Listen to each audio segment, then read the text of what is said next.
Call the Honourable Ms Franks. Thank you, Mr Acting President. I rise today to speak about Sophie Trevitt. Sophie Trevitt was a Green, an activist, an advocate, a lawyer and a diamond.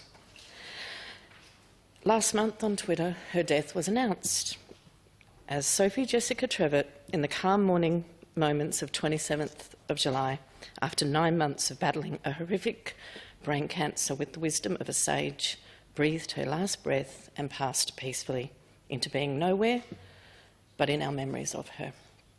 And our memories of her are legion. She was, as I said, a Green. She was active as a staff member for Christine Milne when she was the leader of our party at a federal level, for Richard Di Natale when he was the leader of our party at a federal level, for the ACT leader of the Greens, Shane Rattenbury. She was active in the party during this as well, active in our campaigns as a convener in the ACT. And then when she moved to the Northern Territory, she continued her voluntary work for our party there. But it was as a lawyer where she truly shone. Someone who was dedicated to speaking up and standing up for the things that truly matter, to make this world a better place, to stand up for what is right. It is no surprise that I stand here as a Greens MP to honour the memory and legacy of Sophie Trevitt today here in South Australia, because her reach was far broader than those offices where she worked and those state parties where she was an active volunteer. I note that my colleagues in Victoria, Ellen Sandell and Federal Senator Larissa Waters, have also made similar statements on the Hansard. What Sophie managed to pack into her 32 years, as Senator Larissa Waters stated, is a lesson for all of us into how to make every moment count. In fact, as Larissa Waters has said in the Senate, Sophie's death reminds us all to stop mucking around and take action. Get kids out of prisons, get refugees out of detention, stop approving new coal and gas, love boldly, be kind and have fun, no matter what doubts she may have had. She was indeed, as Larissa stated in that speech, glorious. I always saw her as a diamond, and I have fond memories of watching her in Lissing in downtown Adelaide's Guja Street, and when she was a young Green here for a national conference or a national meeting of some sort, and people just orbited around her.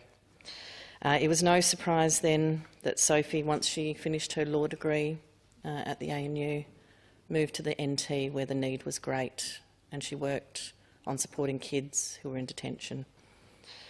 She soon found that she couldn't stomach simply being there as a lawyer, and she got active with Change the Record.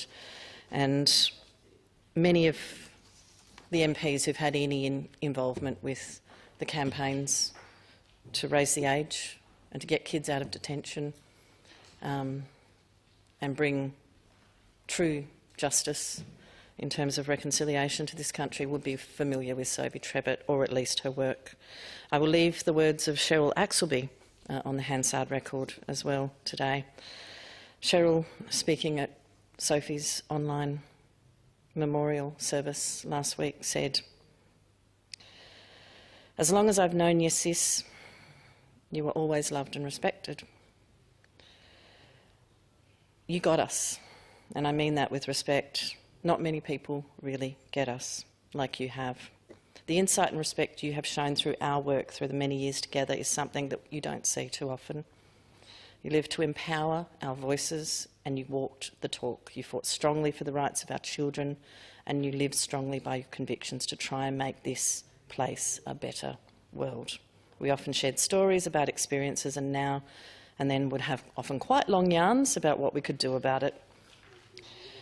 That was the thing. Sophie was committed to changing the world, and I know that Greens right around this nation are committed to ensuring that Sophie's legacy is not lost and that we take forward her work with us, and hopefully we see some of the laws that Sophie fought so hard to change finally removed, such as that in terms of the age of criminal responsibility.